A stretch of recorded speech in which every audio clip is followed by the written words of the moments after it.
Good evening to all of you. Gang homeo channel पर आप लोगों का स्वागत है। आप लोग जैसा कि हम लोग आज यहाँ पे स्पेशली डिस्कस करने यहाँ आए हुए हैं जो यूपीपीएससी द्वारा आप लोगों के 365 पोस्ट सॉरी 265 जो पोस्ट आई हुई है उस 264 में किस तरह से आप लोग क्रैक करें, क्या स्ट्रेटजी होनी चाहिए, इन सारी चीजों के रिगार्डिंग हम लोग यहाँ पे आए हुए हैं। ओके, तो यहाँ पे हम थोड़ा सा आप लोगों के साथ डिस्कस करेंगे कि बहुत सारे जैसे आप लोगों के टोटल जो सिलेबस की बात की जाए, उस सिलेबस में हम लोगों ने जहां तक आप लोगों ने देखा होगा कि आपका होम्योपैथी का 12 सब्जेक्ट होते हैं। ओके, होम्योपैथी के आपके कितने सब्जेक्ट होते हैं? 12 सब्जेक्ट। ये तो आपके हो गए होम्योपैथी के। ठीक, रेस्ट वहां पे आपका एक जीएस का पोर्शन है। ठीक है, अब सवाल ये है कि जो सिलेबस बना है उसमें से 120 क्वेश्चंस आएंगे होम्योपैथी से और जीएस से आएंगे 30 क्वेश्चंस। ठीक है, तो ये हो गया 150 का पूरा रेशियो। ओके, अब यहाँ पे हम कुछ चीजों को यहाँ पे डिस्कस करते हैं beyond to syllabus. First one, आप लोगों को क्या इस बात का आइडिया है कि जो एग्जाम जिसमें आप पार्टिसिपेट करने जा रहे हैं, जो आपने फॉर्म फिल कर दिया है, उसमें जब आप पार्टिसिपेट करने जा रहे हैं जिस एग्जाम में, उस एग्जाम का पैटर्न थोड़ा सा चेंज हुआ है? आप लोगों को अगर पता है तो मच बेटर, अगर नहीं पता है तो मैं यहाँ पे आप लोगों से जरूर डिस्कस करना चाहूंगा। बेसिकली पहले क्या होता था, इस एग्जाम को, जिस एग्जाम में आप अपियर होने जा रहे हो, उसको कहा जाता था स्क्रीनिंग एग्जाम। कैसा एग्जाम? स्क्रीनिंग। क्यों स्क्रीनिंग एग्जाम कहने के पीछे एक कारण ये होता था कि इस एग्जाम के थ्रू आप सिर्फ एक मार्क्स सिक्योर करते थे। उस मार्क्स को सिक्योर करने के बाद आप एक जो कमीशन द्वारा जो एक कट ऑफ बनता था इंटरव्यू कॉल करने के लिए, उस इंटरव्यू के लिए आपको कॉलिंग की जाती थी। तो ये क्या हो गया कि मीन्स जो इंटरव्यू होता है, ये इंटरव्यू के लिए सिर्फ एक कॉलिंग की जाती थी। मतलब एक गेट बंद है, एक रूम है जिसमें इंटरव्यू होता है, और उस रूम में एंट्री करने के लिए जो एक बैरियर है, एक डोर है, उस डोर को ओपन करने के लिए क्या होता था, आपका यह सिर्फ एक स्क्रीनिंग एग्जाम होता था। ठीक है, पहले 150 क्वेश्चंस का। बट अभी जो एक चेंजिंग की गई है, जो एक चेंज आया हुआ इस कमीशन के द्वारा लाया गया है, और वो इसी बार से आपके साथ लागू होने जा रहा है, उसमें क्या हो गया कि अब कुछ चीजें बदल गई है। पहला परिवर्तन क्या है? वो है कि यहाँ पे अगर आप देख पा रहे हो, 75 और ब्लू कलर में लेते हैं 75 प्लस 25। ओके, इसका मतलब क्या है? 75% और 25%। बेसिकली जो आपका फाइनल रिजल्ट होता था पहले पूरी तरह से किस पर होता था, आपके इंटरव्यू के मार्क्स से होता था। बट आपका जो फाइनल रिजल्ट बनने जा रहा है उसमें आपका ये 75% का रोल किसका है? आपके इस एग्जाम का है। कौन से एग्जाम का? जो हम लोग अभी जिसकी बात कर रहे हैं, स्क्रीनिंग एग्जाम जिसे आप कहते थे। रेस्ट आपका जो 25% रूल है वो है किसका? आपका इंटरव्यू का। ओके, तो आपको बहुत क्लियर कट सिर्फ इतना समझना है कि ये जो एग्जाम बेसिकली पहले स्क्रीनिंग एग्जाम कहा जाता था, अब वह स्क्रीनिंग एग्जाम तो रहा ही नहीं। क्यों? क्योंकि आप इस एग्जाम में जितना मार्क्स गेन करेंगे, उस वो मार्क्स का वो मार्क्स प्लस मान लीजिए कि 150 का आपका एक क्वेश्चन है, 150 में अगर आप सिक्योर करते हैं, मान लीजिए 120। ठीक है, 120 अगर आपने कर लिया तो 120 प्लस आपका जो 25% का जो है साक्षात्कार, इसमें मान लीजिए आप, ये 50 मार्क्स का हुआ और इसमें 50 में आप सिक्योर करते हैं, चलिए 30 लेते हैं। ओके, तो अब आपका जो मेरिट बनेगा वह ये दोनों मार्क्स को ऐड करके बनेगा, यानी कि 150। ठीक है, या ऐसे ही ले सकते हैं, यहाँ पे 35 कर ले तो 155। ठीक है, तो जहां पर आपका पहले पूरी तरह से रिजल्ट, फाइनल रिजल्ट किस पे बनता था? इस इंटरव्यू पे।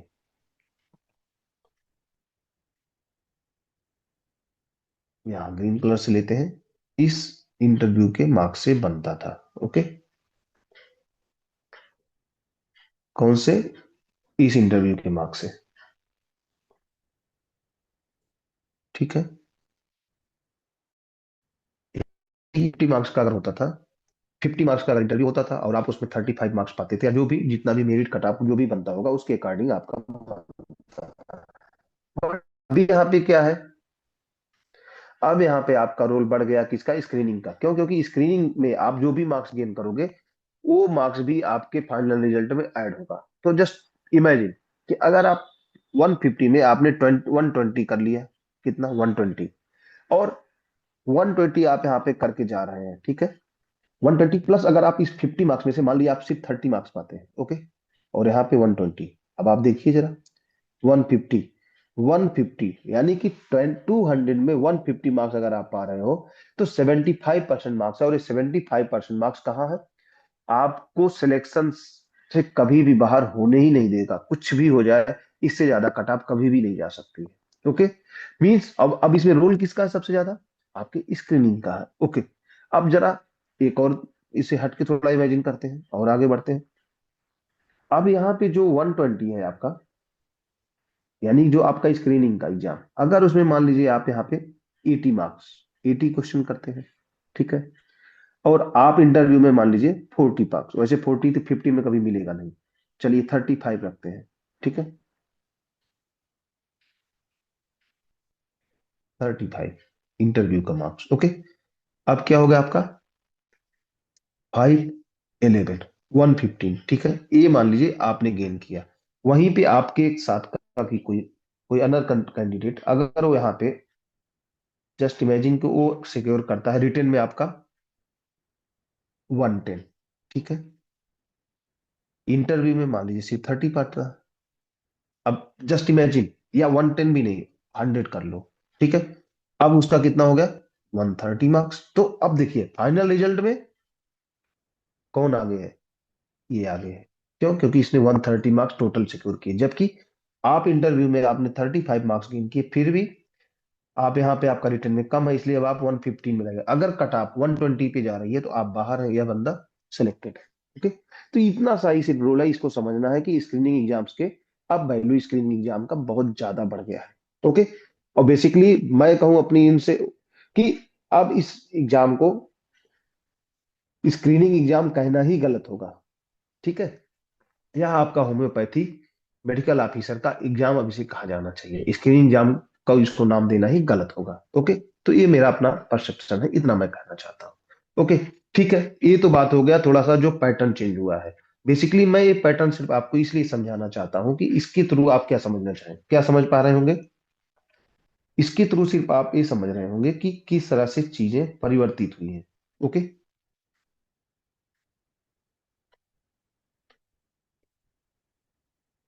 आते हैं, ठीक है।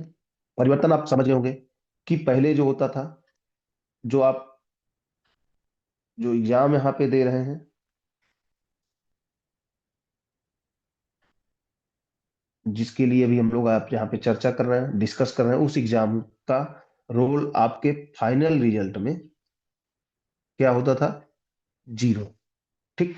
बट अभी आपको आपसे हमने जिस तरह से डिस्कस किया कि इस एग्जाम का जब 75% रोल हो गया है, ठीक है, तो फाइनल रिजल्ट में इसका रोल 75% हो चुका है, ओके।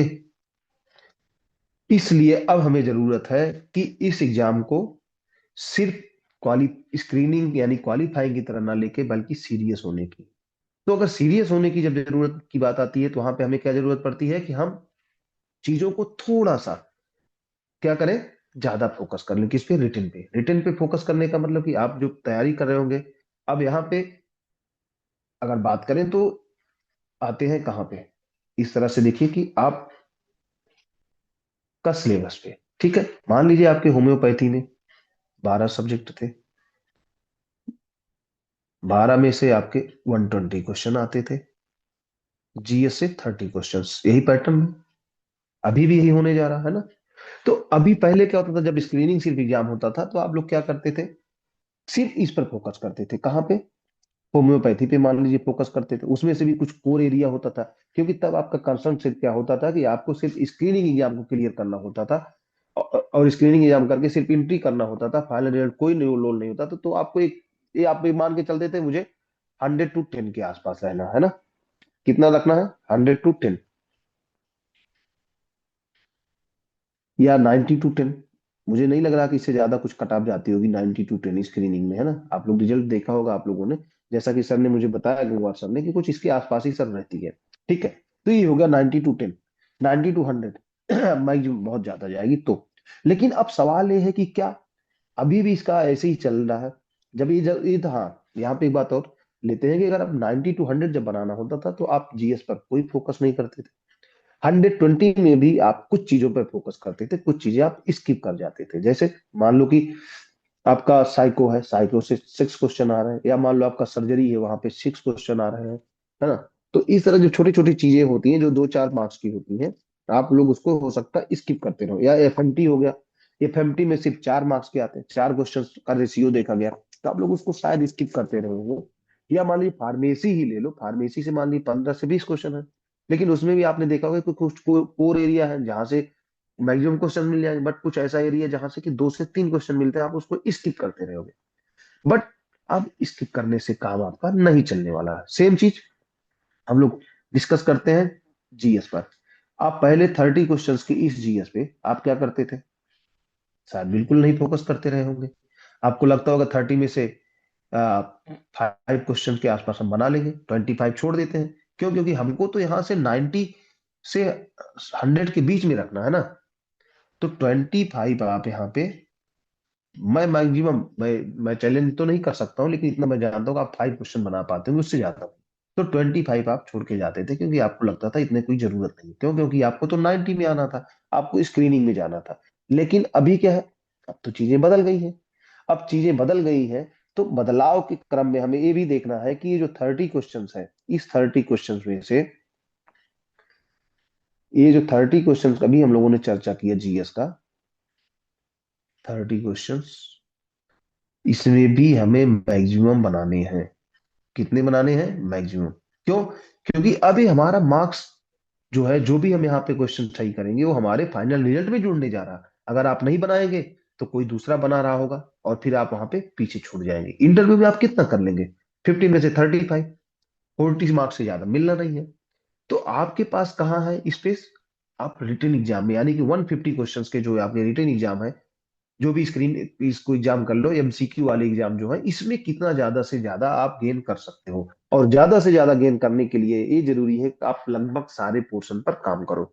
उसी को ध्यान में रखते हुए ये बात की जा रही है कि हम किस तरह से इस पर बढ़े। तो इसी इसी को पॉइंट को ध्यान में रखते हुए ये जीएस का जो 30 क्वेश्चंस का प्लान किया गया है, कि जो 30 क्वेश्चंस का जीएस है, या गैंग होमियो के प्लेटफॉर्म से आपको एक कोर्स अवेलेबल किया जा रहा है। और यहाँ पे हम जो 30 क्वेश्चंस का ये जीएस का पोर्शन है, उसके सिलेबस पर भी थोड़ा सा चर्चा करेंगे, उसकी स्ट्रेटजी पर भी चर्चा करेंगे। ओके, तो हम एक बार फिर से सिलेबस पर आते हैं। ओके, या सिलेबस पर आते हैं और फिर हम इसको लेते हैं। ओके,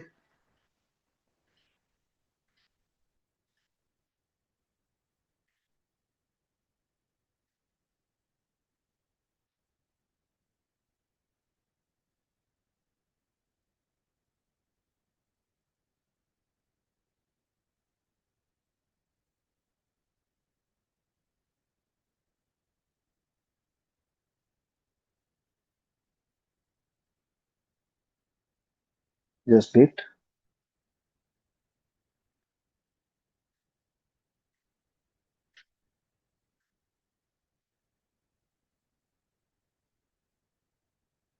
डॉक्यूमेंट्स में ओके, ये आ गया हमारे सामने सिलेबस।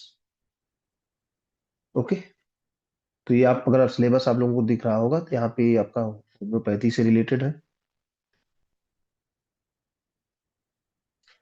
होम्योपैथी में आपको तो पता ही है, आपके 12 सब्जेक्ट होते हैं, बट हम यहाँ पे आज डिस्कस करने वाले हैं आप लोगों से जीएस के पोर्शन पर। ओके, कि जीएस में क्या क्या होता है। ठीक है, अब आपके सामने ये जीएस आपका पूरी तरह से सामने आ चुका है। ठीक है, जीएस में अगर हम देखेंगे कि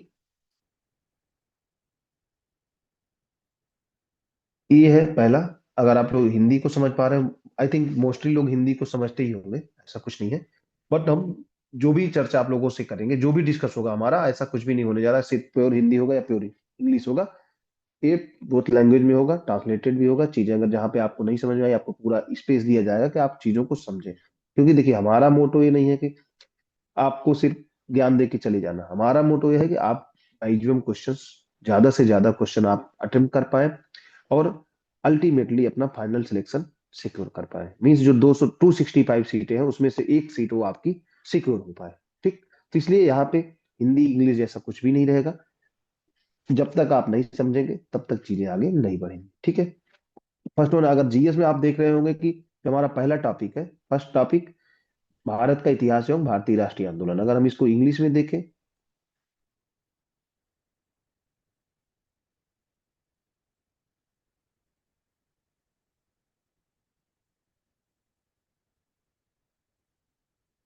ये हमारा इंग्लिश में आ गया। ओके।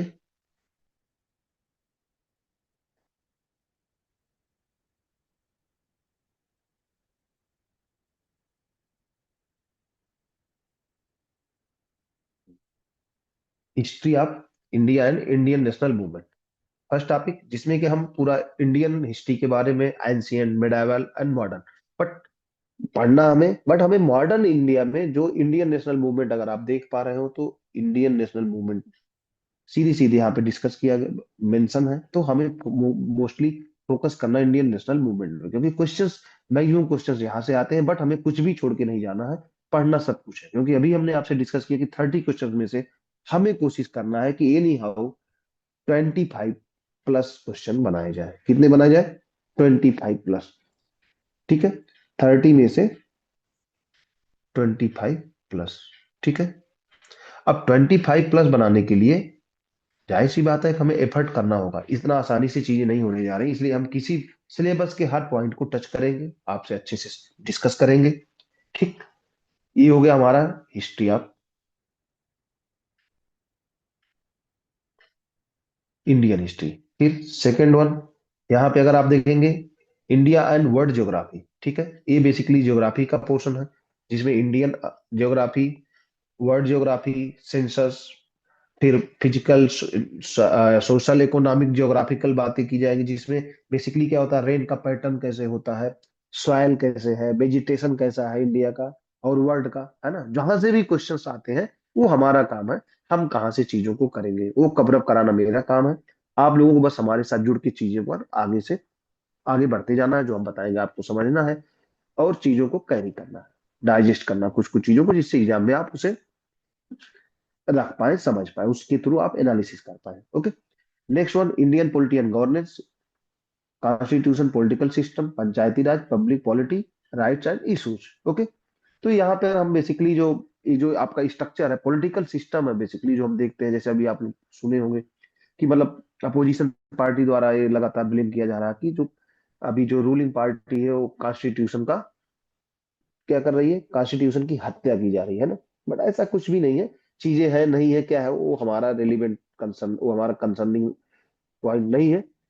बट हम जब कॉन्स्टिट्यूशन की चर्चा करेंगे तब आपसे हम बताएंगे कि किस तरह से कॉन्स्टिट्यूशन क्या होता है, कॉन्स्टिट्यूशन क्या है, क्या उसमें सच में इस तरह की चीजें की जा सकती है, परिवर्तन है कि नहीं है। तो वो सब बहुत सारी चीजें यहाँ पे जब हम डिस्कस करेंगे तो चीजें आपके सामने आएंगी। और उसमें आप पंचायती राज, आप लोगों से बहुत सारे लोग ऐसे होंगे जो ग्रामीण परिवेश से होंगे, बिल्कुल रूरल एरिया से होंगे। रूरल एरिया में अगर आप देखेंगे तो वहाँ पे पंचायत में प्रधान होते हैं ना, ग्राम प्रधान, तो सारी चीजें बेसिकली पंचायत का, या फिर आप सिटीज में जो होंगे मेयर का देखते होंगे, है ना, वार्ड मेंबर्स होते हैं, ये सारी चीजें आपके पंचायतों से या पंचायती सिस्टम से जुड़ती है, जिसे कि तृणमूल स्तर का, ग्राउंड लेवल का डेमोक्रेसी की बात की जाती है। ओके। नेक्स्ट वन हमारा Indian economy and social development. इसमें हम सोशल डेवलपमेंट से जुड़े बहुत सारे जो गवर्नमेंट की स्कीम्स होती हैं उनकी चर्चा की जाएगी, इकोनॉमी के बारे में चर्चा की जाएगी। इंडिया जो मिक्स इकोनॉमी है, या क्वेश्चन पूछता है, Bharat Indian economy which type of economy adopted by Indian government या इंडिया, तो वहां पे आपको दे देगा सोशल वेलफेयर, है ना। एक ही होगा कि आप मार्क्सिज्म, फिर एक होगा, तो वहां पे हम जब चर्चा करेंगे आपको बताएंगे किस तरह की इकोनॉमी को इंडिया ने अडॉप्ट किया है, पॉलिसीज कैसे होती है, 5 ईयर डेवलपमेंट प्लान क्या था, फिर नीति आयोग जैसे लाया गया 2014 में, 2014 में मोदी गवर्नमेंट द्वारा, है ना। तो प्लानिंग कमीशन को रिमूव करके नीति आयोग लाया गया, तो उसका क्या है कंसर्न, क्या है, कैसे क्या होता है ना। पूरा एक स्ट्रक्चर जो है इकोनॉमी से रिलेटेड सारी चीजें, बजट क्या होता है, बजट से संबंधित बहुत सारी बातें जो भी होती हैं वो सारे हम यहाँ पे डिस्कस करेंगे। Next one, current event and national and international importance issues जो होते हैं। तो ये बेसिकली इसे हम लोग वो आम बोलचाल की भाषा में करंट अफेयर्स कहते हैं। तो जो वर्ल्ड लेवल पे या इंडिया के लेवल पे या अपने यूपी के, अगर यूपी, देखिए एक चीज जरूर ध्यान रखिएगा, कोई भी बात होगी तो यूपी के संदर्भ में जरूर हो, क्योंकि आप एग्जाम में अपीयर होने जा रहे हैं कहा, यूपी गवर्नमेंट के एग्जाम, यूपी पीएससी के एग्जाम में, तो यूपी से कंसर्निंग कुछ भी अगर, चाहे वो पॉलिटी की बात हो, अभी हम लोग हिस्ट्री की बात की, थोड़ा बहुत यूपी के संदर्भ में जरूर चर्चा करेंगे, या करंट अफेयर्स हो यूपी से, अगर आपके अगर करंट अफेयर्स में अगर आपके 3 से 5 क्वेश्चंस आते हैं, तो मान के चलिए कि उसमें से 1 से 2 क्वेश्चन आपका यूपी से रहना ही रहना है। ठीक है, इसलिए हम यूपी को डिनाई करके चल ही नहीं सकते।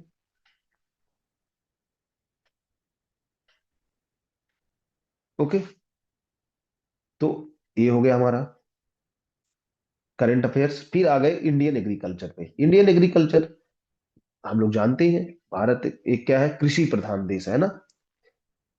Basically India economy develop on, sorry, depend on agriculture. It is interesting that the 54% demography depended on agriculture।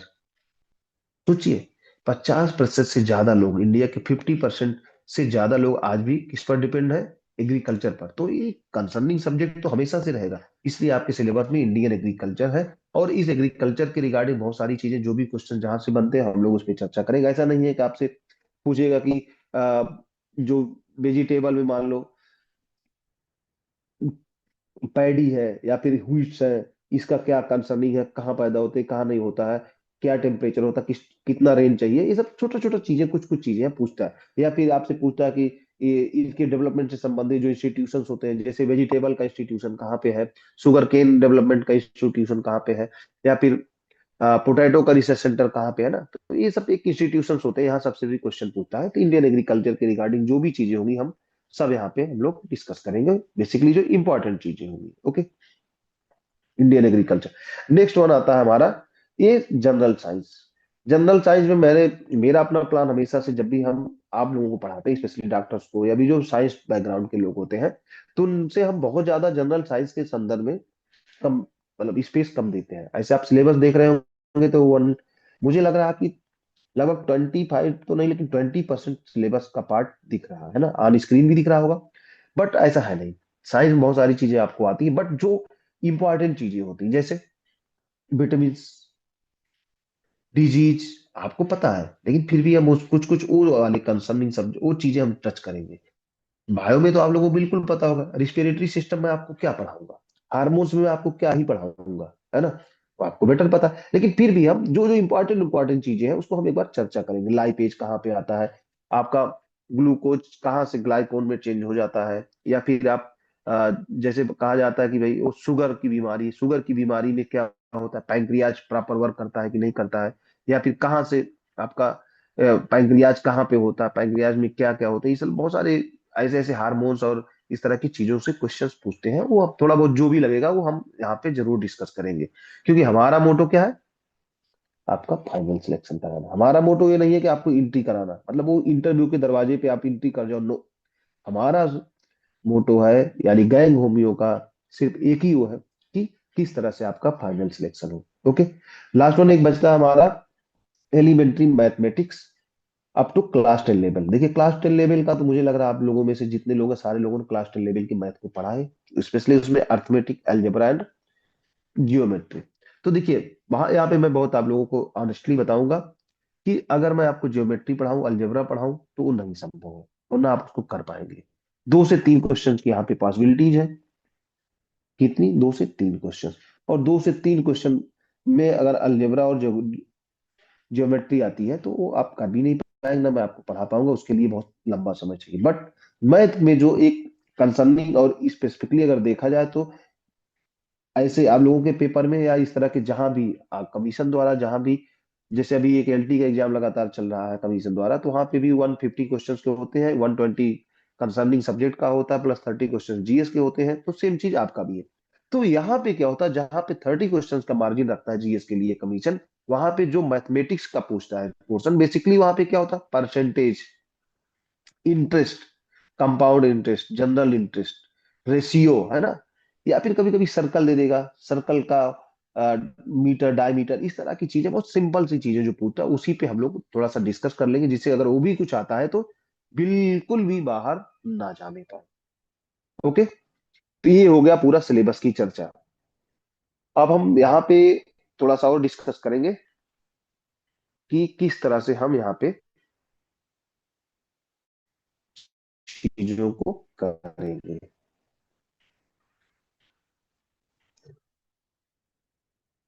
एक को यहाँ पे हम फिर से व्हाइट बोर्ड पर आते हैं।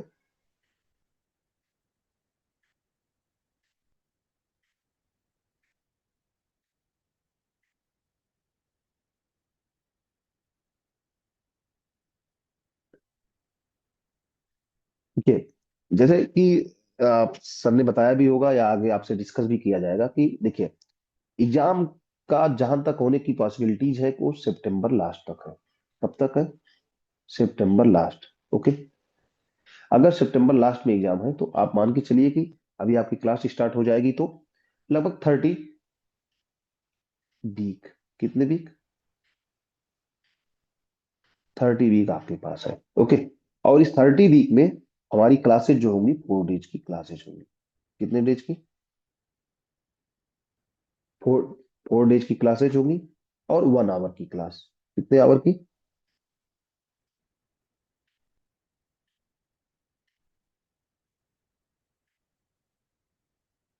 1 आवर की डेली क्लास होगी। ये होगी आपकी जो कंसर्निंग, जैसे जब हम पॉलिटी स्टार्ट करें या ज्योग्राफी स्टार्ट करें उससे रिलेटेड, ठीक है। और कुछ कुछ और मैं ऐड करूंगा आप लोगों के साथ कि जो करंट अफेयर्स की क्लासेज है, यानी समसामयिकी,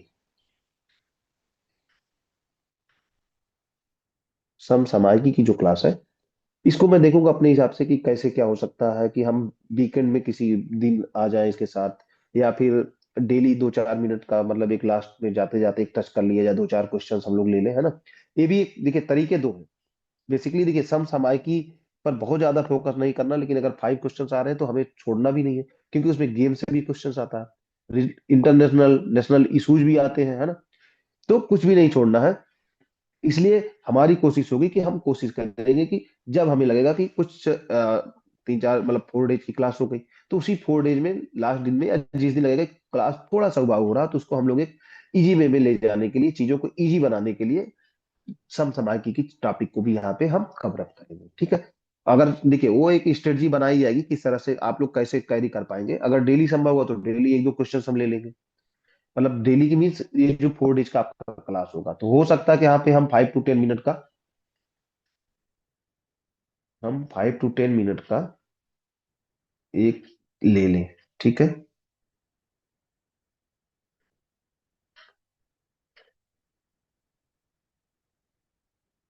5 से 10 मिनट, ठीक है, करंट अफेयर्स के लिए देखा जाएगा कैसे क्या करते हैं। अभी स्टार्टिंग में नहीं, स्टार्टिंग में तो चीजों को थोड़ा सा स्मूथली हमें चलना है अपनी चीजों को लेके, बट जब लगेगा कि अब जरूरत आ गई करंट अफेयर्स की, तो 5 से 10 मिनट का इन 4 दिनों में, डेली के डेली 4 दिनों में हम लोग एक करंट अफेयर्स को भी डिस्कस करेंगे। ओके, और एक दूसरी चीज, सर ने जैसा कि अनाउंस भी किया है, तो आपको लाइव के साथ साथ रिकॉर्डिंग क्लासेस भी अवेलेबल कराई जाएंगी, ठीक है। और इसके साथ ही साथ कुछ चीजें जो भी जरूरत है वो आपको पीडीएफ में भी अवेलेबल कराई जाएंगी, जैसे यही रिकॉर्डेड क्लास है, इसकी भी कोशिश की जाएगी पीडीएफ में चीजें जो जो पीडीएफ बन सकती है उसको आपको पीडीएफ में भी अवेलेबल कराया जाए। ओके, अगर किसी का कोई डाउट होता है तो डाउट के रिगार्डिंग आप सर से बात कर सकते हैं, या नेक्स्ट क्लास में जब हम लोग विजिट करेंगे, एक बार मीटिंग होगी हमारी, तो हम लोग नेक्स्ट क्लास में हम लोग इस बारे में जरूर चर्चा करेंगे। ओके, मुझे नहीं लगता कि आप लोगों को कोई डाउट है, अगर कोई डाउट होगा भी तो सर से आप डिस्कस कर सकते हैं, गंगवार सर से डिस्कस कर सकते हैं, या फिर क्लास में आप डिस्कस कर सकते हैं। बट मुझे नहीं लग रहा कि कुछ भी यहाँ पे डिस्कस करने की कुछ भी बाकी रह गया होगा। हाँ, एक बात जरूर मैं आप लोगों को फिर जाते जाते बोलता जाऊंगा कि कि अब इसे आप स्क्रीनिंग एग्जाम मत समझिए। क्यों? क्योंकि अब यह आपको सिर्फ इंटरव्यू वाले गेट में एंट्री नहीं कराएगा, इंटरव्यू के रूप में सिर्फ एंट्री कराने वाला काम नहीं रह गया इसका, बल्कि इस एग्जाम का इस एग्जाम का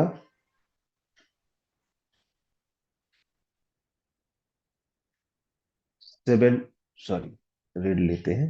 रेड ही आपको खतरे के जोन से बाहर करेगा, है ना। तो 75%, कितना परसेंट, मतलब आपके रिजल्ट में, आपके फाइनल रिजल्ट में इस स्क्रीनिंग एग्जाम का रोल कितना होने जा रहा है, 75। और रेस्ट जो आपका 25% है वो किसका है, वो है इंटरव्यू का।